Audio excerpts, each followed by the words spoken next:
So, Rahim, how was uni? What did you do in uni? Uni was good, I liked uni, and well, especially the nightlife. It was good. I loved it.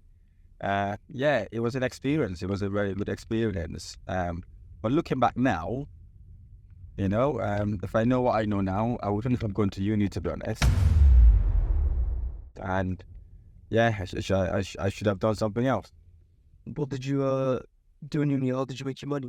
Well, uni was good, but before I went to uni, and as I said, it was good. But if I know what I know now, I wouldn't have done it. Because before I went to uni, I've already started a business. It was a kind of a small recruitment business. I started it at the age of 16, maybe 17 at that time.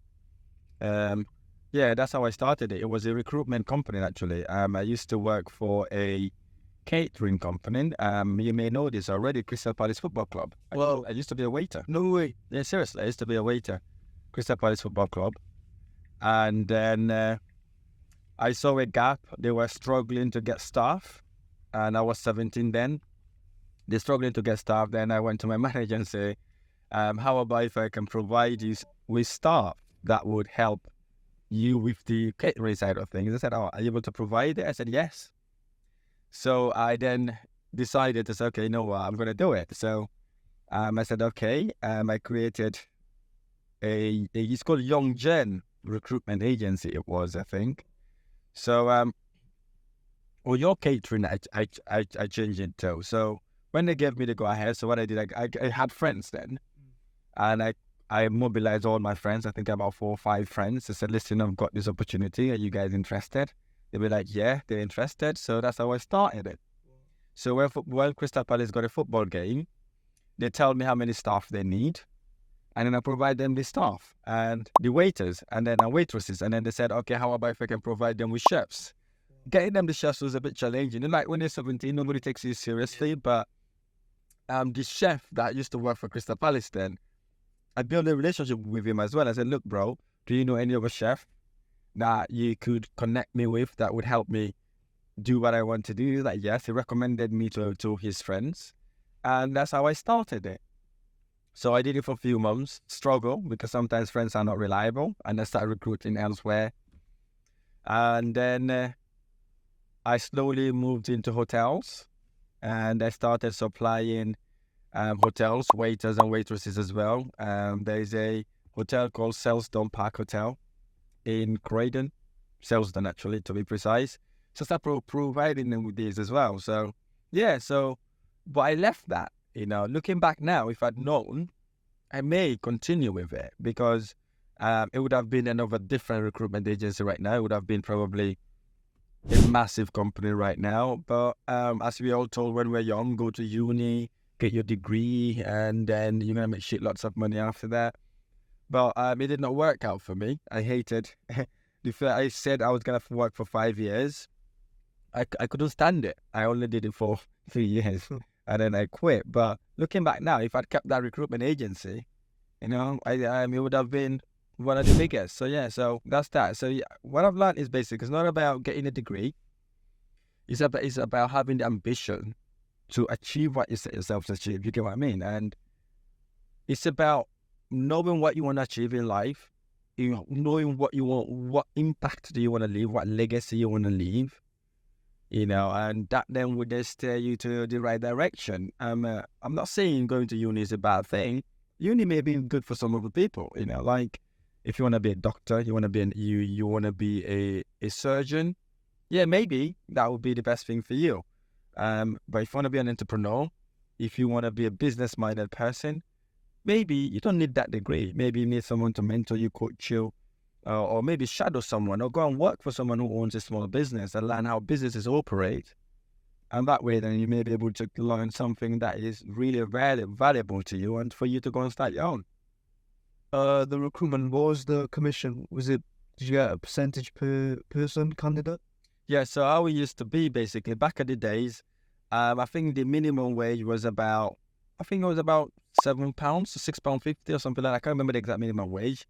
But what I do remember that I was charging about £5 over whatever the minimum wage was, right? So I think I was paying my staff £8 at that time, and the age, yes, and the people I was providing the staff to, for example, Crystal Palace Football Club, they were paying me £15. So I was making about maybe £7 per staff an hour. So that's what I was doing. And with the hotels, obviously I was charging more. And so I was getting a good margin. You know, I was really impressed about doing that. It was difficult, obviously, to get them to believe you at that young age. But I was making about £7 an hour per staff. Well, at that point. why did you stop? Good question. Why did I stop? Well, I stopped because one, uni consumed most of my time. Lots of assignments, lots of things, and learning to adapt how uni lives were. And as I said, I've been told to go to uni. Uni is the thing that's going to transform my life, and my life would be way, way more better than having a company. That's what I thought, you know, because that's what they sold me, you know, and I believed in it, you know. So that's the reason why I shut it down. And it's that was one of my regrets as well, to be honest. But I think it was a learning curve as well for me, knowing that I should have kept it.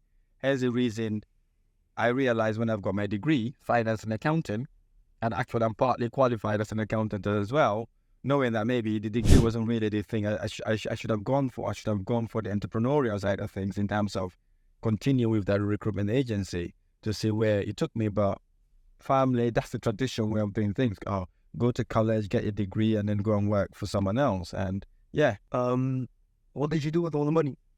Well, what I did with the money is basically to spend it, right? When I got that money, actually, I did not spend it. What I did next, I saw another gap in the market. You know, we had lots of international students in my uni. Back then, they were coming from Libya. Most of them was from Libya. And Libya then didn't have this war. They were really, really minted. Rich people were coming to uni. I saw that gap, and then I started selling trainers. See that? I started selling trainers, selling jeans, shirts, and all that sort of thing. So, yes, I did that. I used to do it in eBay. Really? And also I do it face-to-face as well, where I've told you, come around, I've got these trainers, I've got these things, and all that sort of thing. So, yeah, that's what I used that money for. You know, for a while. I did that until my second year at uni. I was selling stuff like that. So, yeah, that's what I did the money for. Would you advise someone to go and recruit and know? Would you help them out or invest in a recruitment agency, teach someone? Good question. Because I've left the industry very, very long time ago, I wouldn't give a good advice on that because I haven't done it. It might be good business to do, especially if you are commission driven. In my office, in my building here, we have a recruitment agency here. They recruit high top individuals. So if that's what you want to get into, maybe you want to ask and advise someone who's experienced on that.